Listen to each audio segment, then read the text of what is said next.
The morning of September 11, 2001, began like any other Tuesday, a crisp, clear autumn day promising routine and productivity. The air over Manhattan was bright and benign. Then, at 8:46 a.m.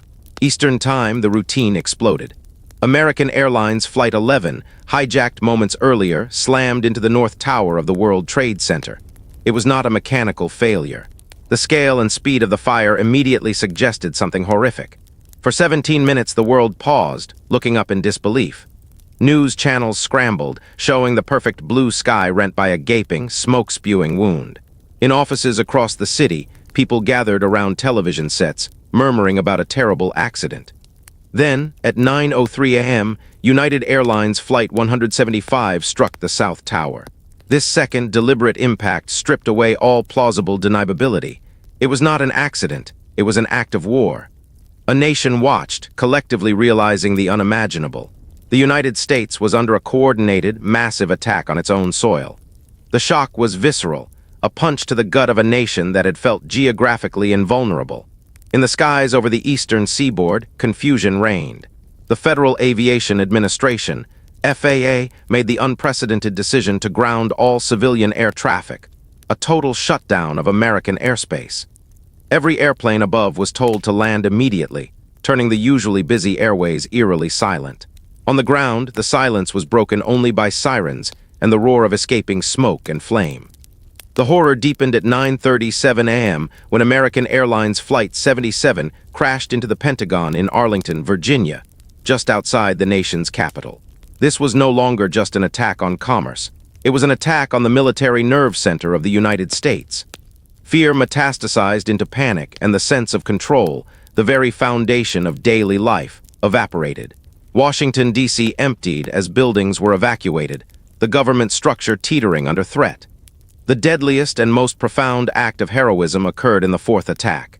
United Airlines Flight 93, bound for an unknown target, likely the Capitol building or the White House, was brought down in a field in Shanksville, Pennsylvania, at 10:03 a.m. Passengers and crew, having learned from phone calls what had happened in New York and D.C., fought back. Their sacrifice, the ultimate act of resistance against terror, saved countless lives and provided a single, flickering light of hope amid the darkness. Back in New York, the structural integrity of the towers gave way. The South Tower collapsed at 9:59 a.m., followed by the North Tower at 10:28 a.m. These collapses were not just architectural failures, they were apocalyptic events. Clouds of pulverized concrete, steel, and human remains billowed through the streets, turning downtown Manhattan into a post-apocalyptic landscape of dust and chaos. People ran, terrified, covered in the ghostly white residue of the tragedy. The instantaneous transition from clear morning to national catastrophe left an indelible scar. The fear was paralyzing, but the immediate response was also a crystallization of national character. Firefighters running upstairs while everyone else ran down, civilians helping strangers, and a president scrambling to respond to an enemy that had no army, no state, and no fixed address. On September 11, America realized it was at war, and its future had been forever rewritten. When the dust settled, a thick, acrid layer covering everything below Canal Street, what remained in lower Manhattan was an 18-acre void, a smoldering wound where the soaring Twin Towers once stood. The site was immediately christened Ground Zero, a term previously reserved for nuclear blast sites, perfectly capturing the catastrophic, world-ending feeling of the destruction. This physical space, once a symbol of American economic power and ambition, instantly transformed into a monument to loss, becoming the most hallowed and haunted piece of earth in the nation. The immediate emotional trauma was devastating. For weeks, Ground Zero was not a site of construction, but a place of searching. Firefighters, police officers, and volunteers, along with ironworkers, engineers, and construction crews, who would come to be known as the Forgotten Responders, sifted through the massive pile of debris, hoping against hope to find survivors. They found almost none. The overwhelming reality was that the towers had become the grave for nearly 3,000 souls. The atmosphere was one of silent, determined despair, punctuated only by the endless procession of emergency vehicles and the ringing of the fireman's bell at St. Paul's Chapel, marking another fallen rescuer. Many volunteers, working 12-hour shifts, shared an incredible unity and conviction that they were there to do some good. This tragedy was particularly scarring for New York City. The missing posters, thousands of them papering every available surface from street lamps to bus stops, became a pervasive, heartbreaking backdrop to daily life. These were not abstract victims. They were neighbors, colleagues, and family members. This collective, localized grief established a profound psychological trauma that settled into the city's identity, manifesting as widespread anxiety, depression, and post-traumatic stress disorder, PTSD, among survivors and witnesses. Beyond the immediate loss, the air itself became toxic. Rescue and recovery workers, as well as residents, students, and local workers of Lower Manhattan, breathed in a cocktail of burning jet fuel, pulverized glass, concrete, and asbestos. An estimated 400,000 people were exposed to this deadly mix. This exposure created an unseen, long-term scar on the health of thousands, leading to the establishment of the World Trade Center, WTC Health Program, to address a litany of respiratory ailments and cancers years later. For the national psyche, Ground Zero represented the abrupt end of American invulnerability. The physical collapse of the towers demonstrated that the perceived shield of the oceans and the military could not protect the mainland from asymmetric warfare. This vulnerability instilled a deep-seated anxiety and suspicion, a sense that danger was omnipresent. The lasting impact is perhaps best seen in the creation of the 9/11 Memorial and Museum. The two massive, recessed pools, occupying the precise footprints of the Twin Towers, are not merely architectural features. They are physical manifestations of the permanent void left in the American heart. Designed as reflecting absence, the water cascades 30 feet into a square basin and then disappears into a central void, symbolizing the lives that were lost and the whole left behind. The names inscribed on the bronze parapets are not just a list of the dead. They are the collective memory, ensuring that the horror, the sacrifice, and the sudden, awful realization of that day are never forgotten. Ground Zero transitioned from a rescue site to a pilgrimage site, an enduring scar that continually reminds the nation of what it lost and how quickly the future can change. The smoldering ruins of Ground Zero had barely cooled before the United States government made a chillingly clear pivot. The national response would not be a mere law enforcement investigation, but a war. Within hours of the attacks, the intelligence community, centered on the newly empowered Federal Bureau of Investigation, FBI, and Central Intelligence Agency, CIA, rapidly converged on a single culprit. Al-Qaeda, an extremist network led by Osama bin Laden. The evidence pointed to the organization operating from its safe haven in Afghanistan, protected by the fundamentalist Taliban regime. President George W. Bush quickly articulated a new zero-sum doctrine. We will make no distinction between the terrorists who committed these acts and those who harbor them. This statement formally established the premise for the global war on terror, GWOT, an open-ended, geographically boundless conflict against non-state actors. The traditional definitions of war, nation against nation, were instantly obsolete. The enemy was now a shadowy ideology and a network of cells, and the primary objective shifted from capturing criminals to destroying an infrastructure of global extremism. The legislative foundation for this war was laid just 3 days after the attacks, with Congress passing the authorization for use of military force, AUMF. This resolution empowered the president to use all necessary and appropriate force against those responsible for the attacks and those who harbored them. This single piece of legislation would become the legal bedrock for military operations in over a dozen countries for decades to follow, fundamentally altering the executive branch's war-making power. The focus turned first to Afghanistan. When the Taliban refused to surrender Osama bin Laden, the path to invasion was set. On October 7, 2001, less than a month after 9/11, Operation Enduring Freedom began. It was a unique and swift invasion, blending high-tech air power with small teams of CIA operatives and special forces soldiers working directly with local anti-Taliban groups. The objective was precise: dismantle al-Qaeda's training camps and topple the Taliban regime that protected them. Within weeks, the Taliban government had collapsed, and by December 2001, the key city of Kandahar had fallen. Bin Laden and other al-Qaeda leaders, however, evaded capture in the caves of Tora Bora. This failure to achieve the primary goal, capturing the architect of 9/11, ensured the Afghan campaign would become a protracted, complex nation-building exercise, eventually spanning 20 years. The true expansion of the GWOT, however, came with the pivot toward Iraq. Although no credible evidence ever directly linked Saddam Hussein's regime to the 9/11 attacks, the Bush administration began making the case that Iraq posed a potential future threat due to its alleged weapons of mass destruction, WMD, and its history of regional aggression. The initial mandate of punishing the 9/11 perpetrators began to morph into a broader ideological campaign aimed at draining the swamp of state sponsors of terrorism and promoting democracy in the Middle East. This swift pivot from a necessary counterterrorism response to an ambitious, open-ended global military campaign permanently placed the United States on a war footing. It committed the nation's blood, treasure, and focus to a conflict far removed from its shores, marking the dawn of the War on Terror era and forever changing America's global posture.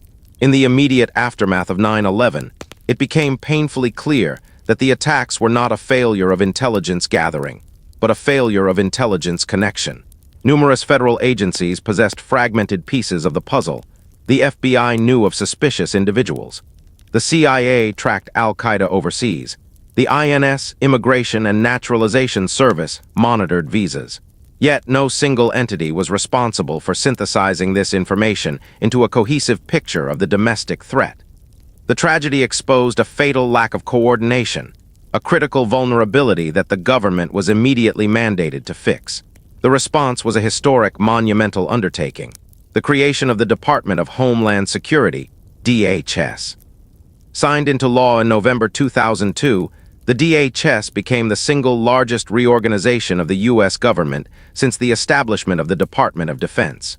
This massive effort consolidated 22 separate federal agencies, offices, and components, pulling together more than 180,000 employees under one roof. The agencies folded into DHS were incredibly diverse, ranging from the Federal Emergency Management Agency, FEMA, and the U.S. Coast Guard to the Customs Service and the Secret Service. The core mission of the new department was simple but immense: to prevent terrorist attacks within the United States, reduce vulnerability to terrorism, and minimize the damage from attacks that did occur. This represented a fundamental shift in the government's focus, prioritizing domestic security over all else. Parallel to the formation of DHS, the nation's intelligence apparatus underwent a dramatic overhaul. The Intelligence Reform and Terrorism Prevention Act of 2004 created the position of the Director of National Intelligence, DNI.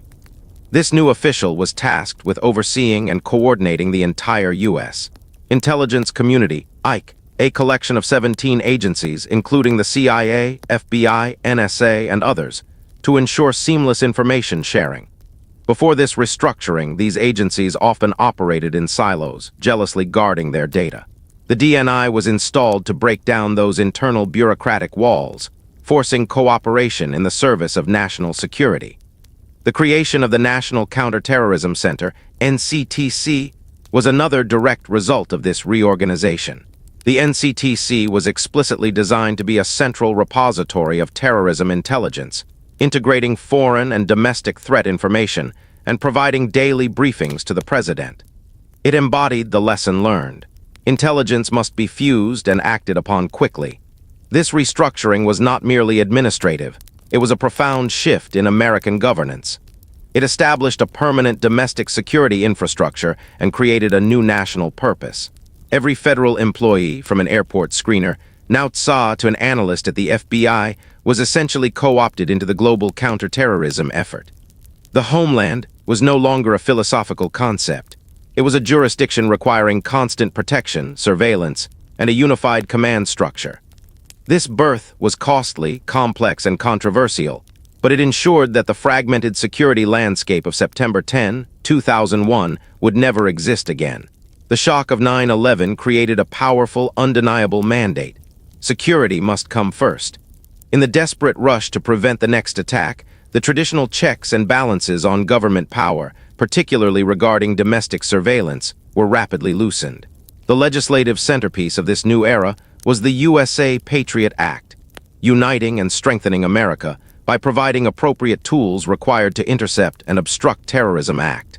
Passed by Congress and signed into law by President Bush just 45 days after the attacks, the act was a sweeping overhaul of surveillance laws, transforming the relationship between the government and its citizens. The Patriot Act significantly expanded the federal government's authority to monitor communications. It lowered the legal barrier for intelligence and law enforcement agencies to obtain search warrants, wiretap orders, and access to records. Crucially, it blurred the traditional legal wall between foreign intelligence gathering, governed by the Foreign Intelligence Surveillance Act, or FISA, and domestic criminal investigation, governed by the Fourth Amendment. One of the most contentious provisions was Section 215, often referred to as the Library Records Provision. This section allowed the FBI to demand access to any tangible thing, including library records, financial transactions, and medical records, without showing probable cause of criminal activity, so long as the records were deemed relevant to an anti-terrorism investigation. These demands were often accompanied by a gag order, prohibiting the recipient from disclosing that the government had requested the information. While the government argued that these measures were essential to tracking terrorist cells that communicated domestically and internationally, civil liberties groups immediately raised alarms. They argued that the new powers were too broad, lacked judicial oversight, and severely infringed upon citizens' fundamental right to privacy enshrined in the Fourth Amendment. Critics warned that the Patriot Act created a slippery slope, sacrificing essential liberties in exchange for a security that could never be absolute. The establishment of the national security agencies, NSA vast surveillance programs, later revealed by Edward Snowden, underscored the depth of this shift. These programs collected and stored metadata on millions of Americans' telephone calls and digital communications, creating a massive, centralized dragnet. The operational justification was simple. If terrorists use modern technology to communicate, the government must have the technical means to intercept them. This expansion of surveillance authority established a persistent, often painful national debate. Where is the line between security and liberty? The public, still reeling from the attacks, was largely willing to accept the trade-off initially. However, as the initial fear receded, public scrutiny intensified, leading to legal challenges and, eventually, modifications to the original act through the subsequent USA Freedom Act. The legacy of the surveillance state is the institutionalization of suspicion. It normalized the idea that the government could, and often should, monitor the digital and physical lives of its citizens to preempt potential threats. The post-9/11 legal framework permanently altered the constitutional landscape, forging a new American norm where the need for counterterrorism tools often takes precedence over individual privacy rights, etching a lasting scar on the nation's civic trust. Before September 11, 2001, flying was a comparatively casual experience.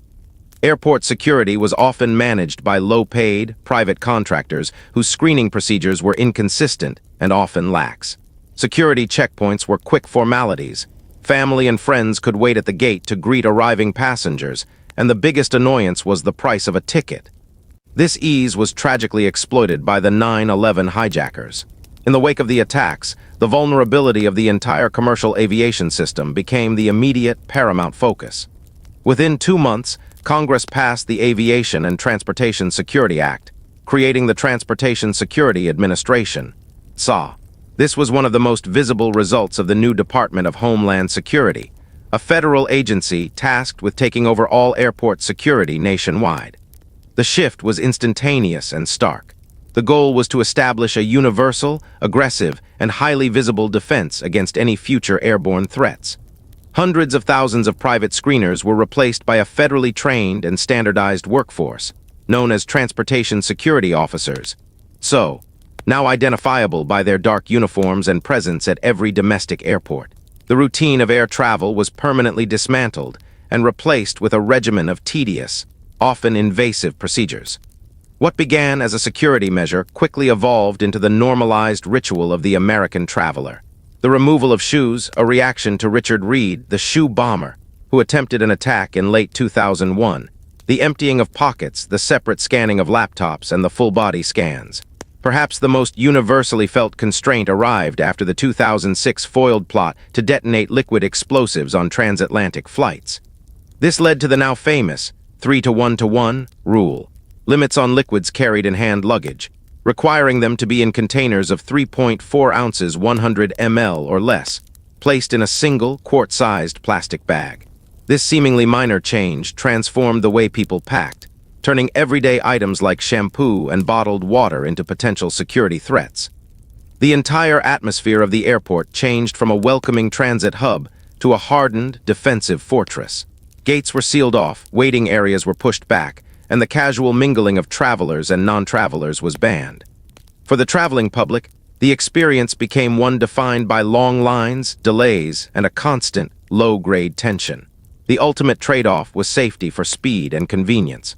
While the TSA and its procedures have been the target of immense criticism, ranging from inefficiency and inconsistent application of rules to privacy concerns over advanced screening technologies, the fact remains that there has not been a successful, large-scale terrorist attack on a commercial U.S. flight since 9/11. The security measures, however intrusive, are viewed by policymakers as a necessary, permanent cost of national safety. This new era cemented the idea that every traveler, regardless of background, must be treated as a potential threat until proven otherwise. The once glamorous act of flying was redefined as a security gauntlet, turning the airport checkpoint into a microcosm of the post-9/11 America, constantly vigilant, perpetually cautious, and fundamentally changed. With the initial victory in Afghanistan achieved, the Taliban rooted and Al-Qaeda severely disrupted, the Bush administration made the monumental and ultimately polarizing decision to pivot toward a new target. Iraq. This move, initiated barely a year and a half after 9/11, fundamentally redefined the global war on terror, GWOT, extending it far beyond its original mandate of punishing the 9/11 perpetrators. The administration's rationale for the invasion of Iraq in March 2003 rested primarily on two interconnected claims. First, intelligence reports suggested that Saddam Hussein's regime possessed weapons of mass destruction, WMD, chemical and biological weapons, which he might supply to terrorist groups. Second, the administration argued that Hussein, a ruthless dictator, represented a regional destabilizing force whose removal would democratize the Middle East, thereby draining the swamp of extremism that had fostered groups like Al-Qaeda. However, the war quickly became controversial because there was no credible evidence directly linking Saddam Hussein or Iraq to the 9/11 attacks or Al-Qaeda. Many within the intelligence community and among America's traditional allies, including France and Germany, openly questioned the rationale, arguing that the invasion would create far more instability than it solved. This skepticism split the international community and frayed key diplomatic relationships. The invasion itself was swift and decisive. Dubbed Operation Iraqi Freedom, U.S. and coalition forces rapidly defeated the Iraqi military, and Baghdad fell within a month. On May 1, 2003, President Bush famously declared mission accomplished aboard an aircraft carrier. Yet the mission was far from over. The aftermath proved catastrophic. The quick victory gave way to a grinding, violent insurgency fueled by the political vacuum and the rapid dismantling of the Iraqi state. The promised WMD stockpiles were never found, severely eroding public trust in the intelligence used to justify the war. The absence of a stable post-Saddam plan led to years of sectarian violence between Sunni and Shia Muslims, further deepening the conflict. The Iraq War became the defining and most costly extension of the post-9/11 era. It committed hundreds of thousands of U.S. troops and hundreds of billions of dollars to a long occupation and nation-building effort. This prolonged engagement drew resources and attention away from the original target, Al-Qaeda, allowing the group and its affiliates to reconstitute themselves in other regions. Furthermore, the perceived overreach and instability created by the invasion arguably contributed to the rise of future extremist groups, most notably ISIS, the Islamic State of Iraq and Syria, which was born out of the remnants of Al-Qaeda in Iraq.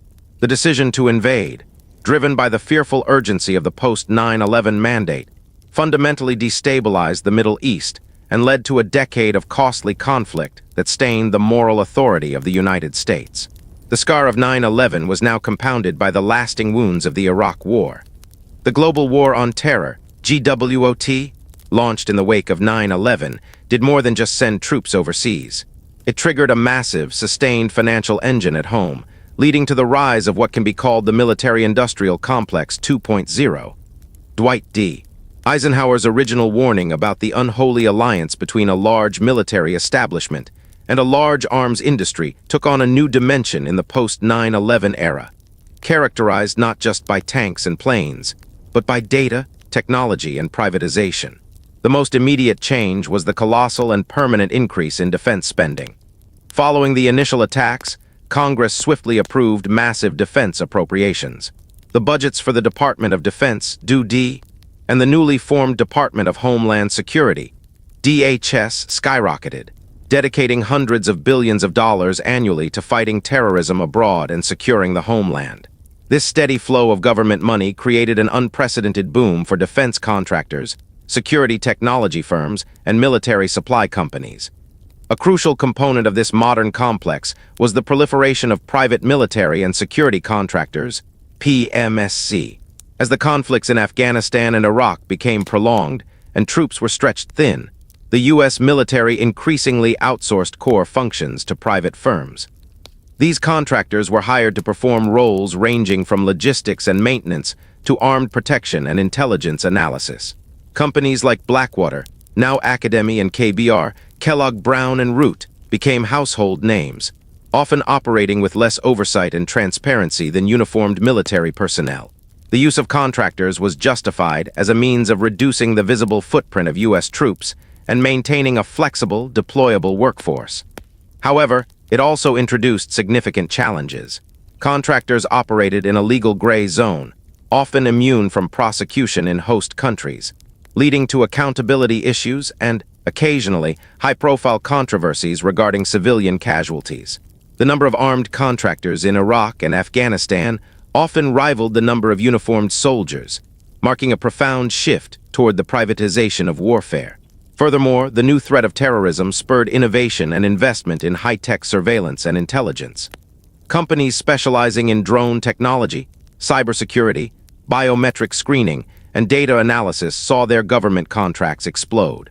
The focus of the war machine shifted from traditional land-based defense to counterinsurgency warfare and electronic monitoring, driving a high-tech arms race among private firms seeking lucrative federal contracts.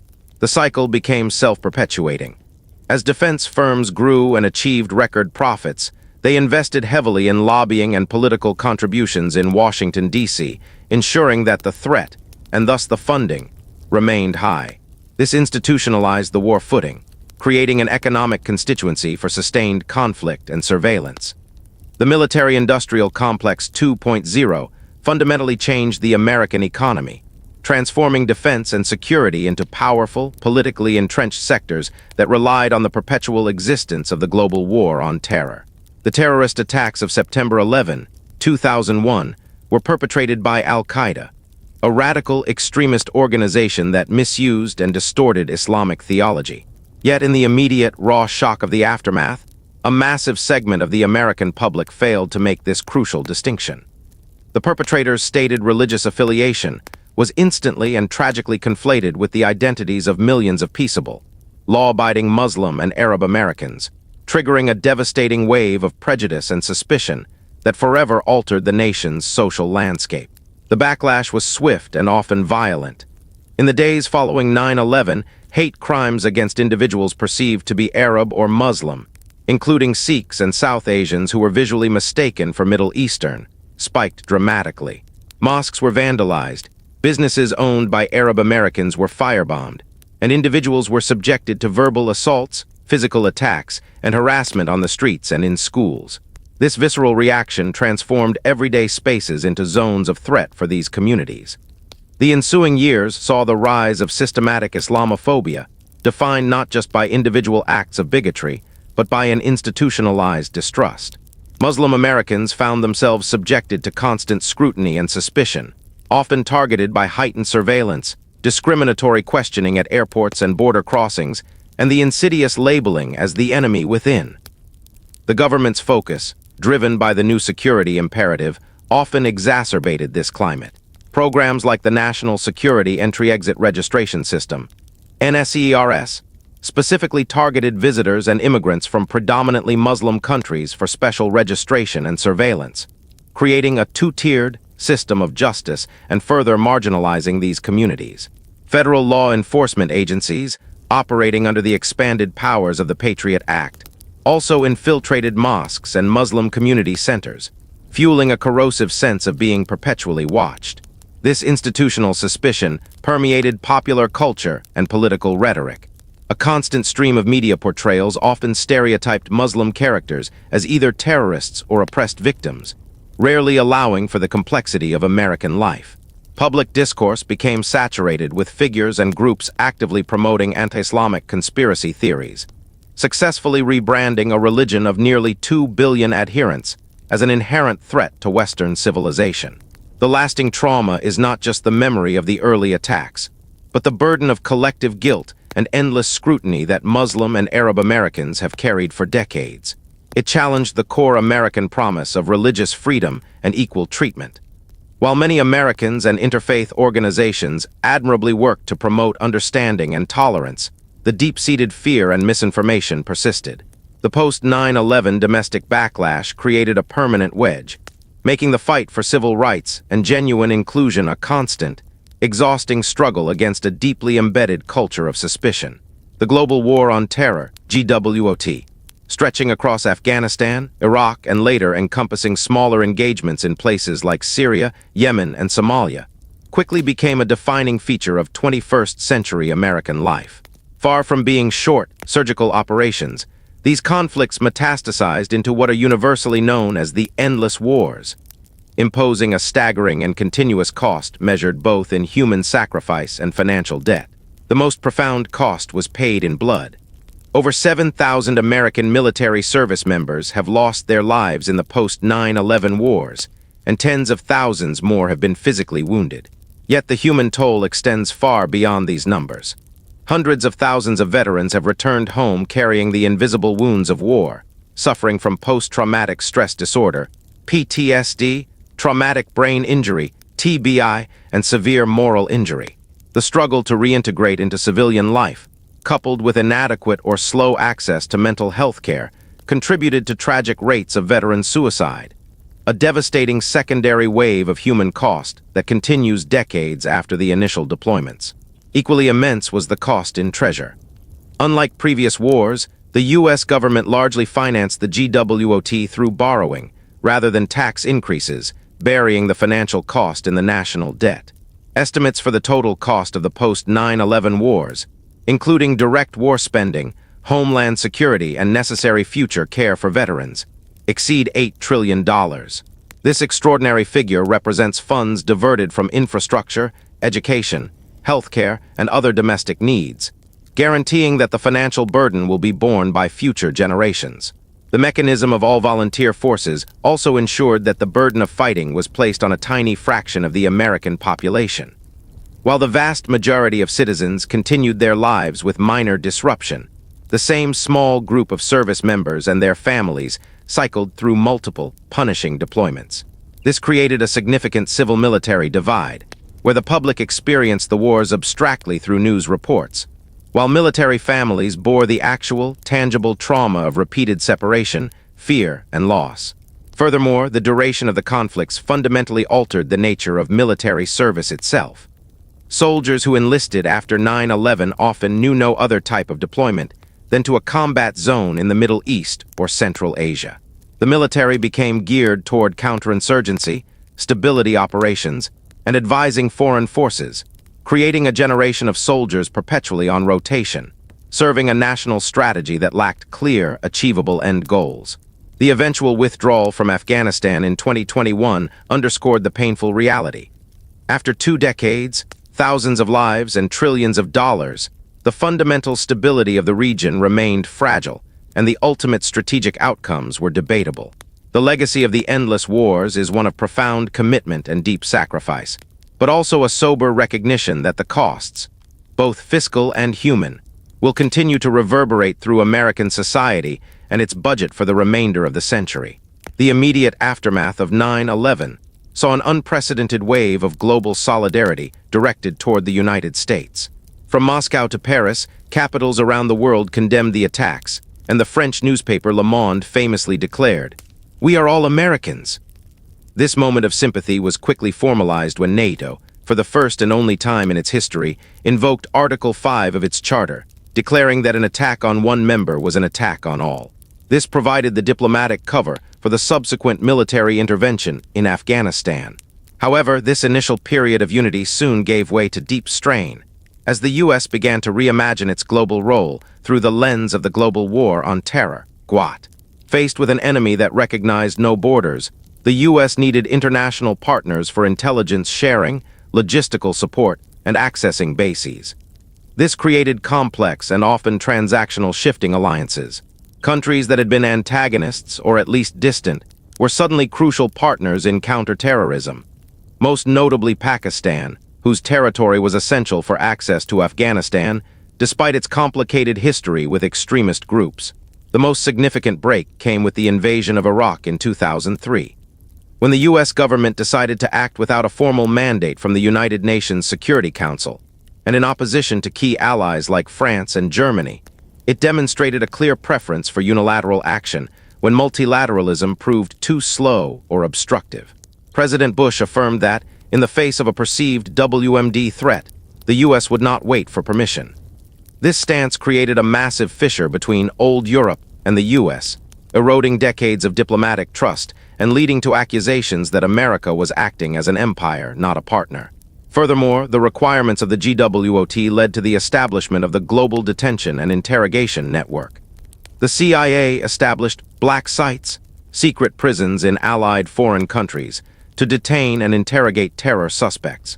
While host countries benefited from intelligence sharing or financial aid, the revelations of extraordinary rendition, transferring suspects without legal process, and the use of torture techniques at these sites and places like Guantanamo Bay severely damaged America's moral authority. Many allies were quietly implicated, creating tension at the diplomatic level.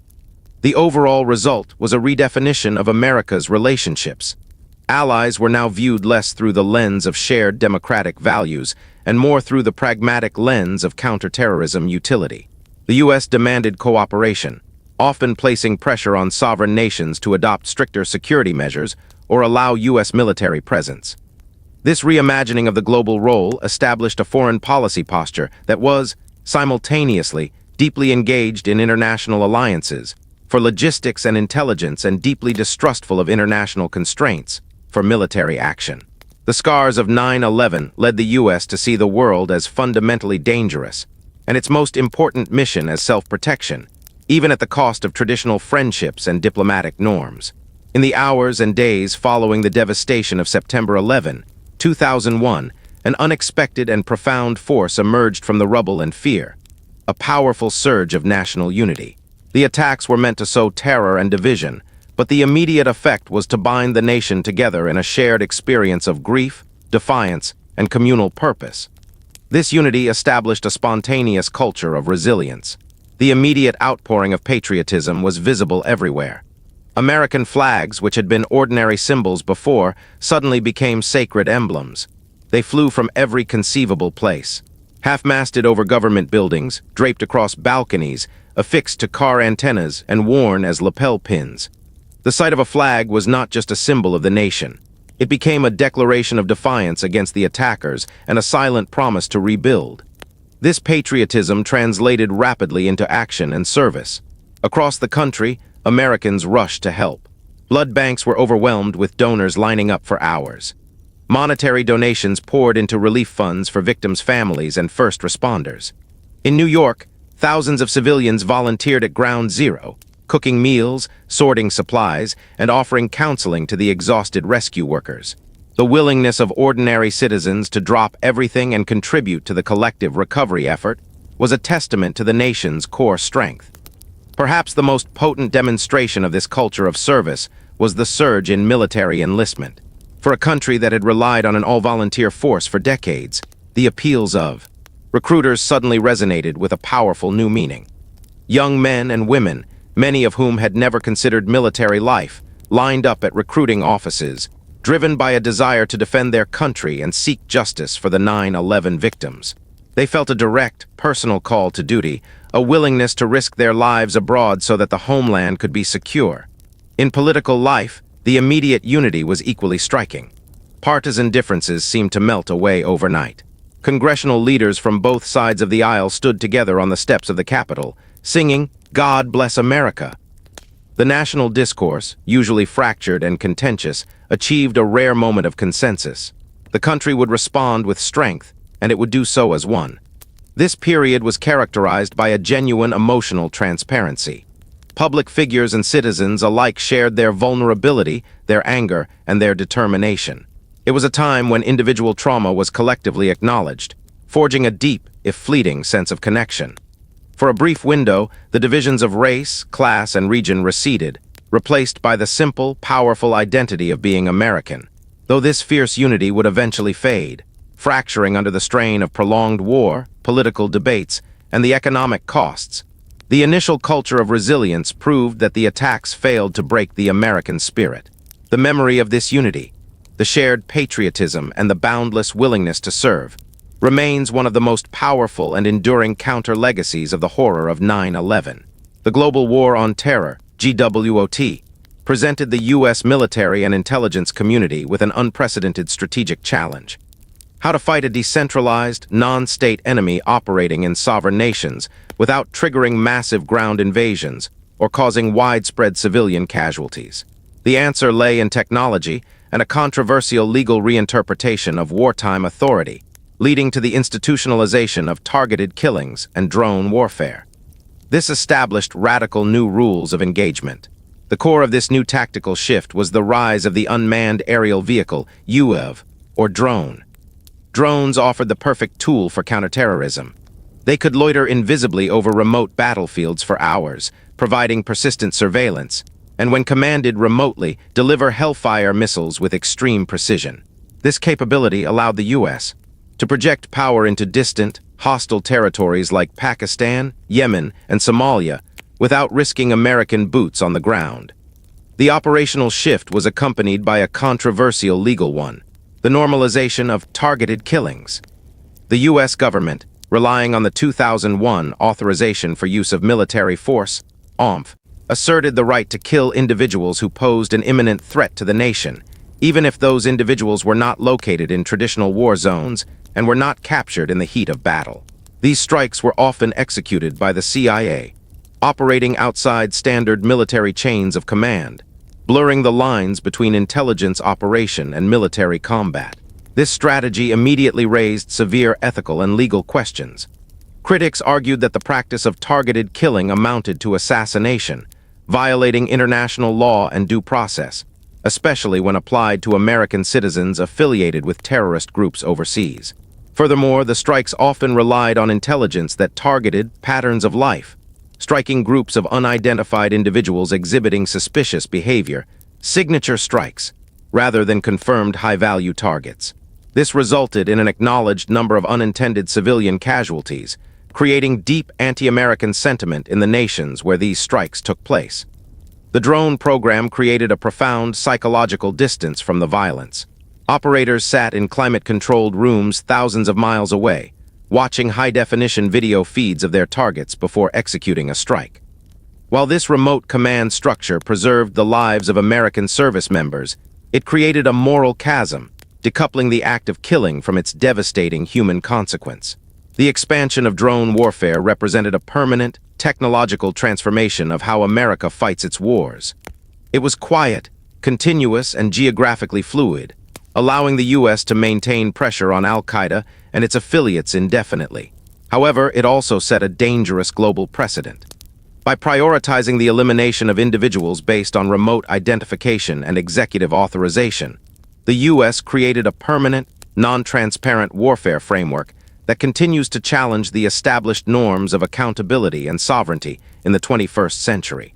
For most of the 20th century, America enjoyed a unique psychological privilege: invulnerability. Protected by two vast oceans and possessing the world's most powerful military, the continental United States was largely seen as a sanctuary, impervious to the external conflicts that plagued Europe, Asia, or the Middle East. The attacks of September 11, 2001, violently and irrevocably shattered that illusion. When the Twin Towers fell, they did more than destroy buildings. They destroyed the nation's collective sense of security. The realization that 19 men armed with box cutters could turn civilian airplanes into guided missiles and strike the heart of the country established a profound, permanent shift in the national psyche. The geography that once protected the U.S. now seemed irrelevant. The enemy was not a foreign army waiting across a border. The enemy was an ideology that could materialize anywhere, on a subway, in a shopping mall, or inside a federal building. This loss of safety led directly to the institutionalization of fear and elevated awareness. The government responded with the creation of the Homeland Security Advisory System, a color-coded threat level that constantly reminded citizens that danger was present, even if invisible. While this system was later modified, its initial impact was to condition the public to live in a state of low-grade, perpetual anxiety. The most tangible manifestation of this psychological shift was the popularization of the phrase, "If you see something, say something." Originally a campaign by New York's Metropolitan Transportation Authority, it became a national mantra endorsed by the Department of Homeland Security. This phrase transformed every citizen into a vigilant, though often untrained, observer. It deputized the entire population, placing the responsibility for national security not just on federal agencies, but on individuals to identify and report any behavior deemed suspicious. While intended to foster communal vigilance, this pervasive culture of suspicion had complex psychological side effects.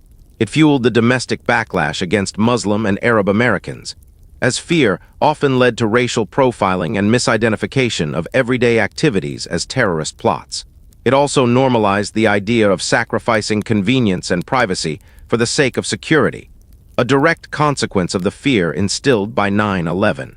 The post-9/11 generation, those who grew up with TSA lines, school lockdown drills, and the constant media coverage of international threats, inherited a world fundamentally defined by this lost invulnerability. For them, a world where the U.S. is not the ultimate fortress is the only world they have ever known. The enduring legacy of 9/11 on the American psyche is the certainty that the nation is a potential target. Every major public gathering, every piece of critical infrastructure, and every international flight is now viewed through a lens of potential threat. The attacks did not just create a war overseas.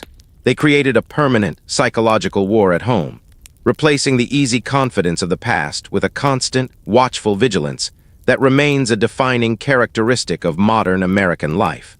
The children born in the immediate aftermath of 9/11, and those who were too young to remember the blue sky of that Tuesday morning, represent the post-9/11 generation.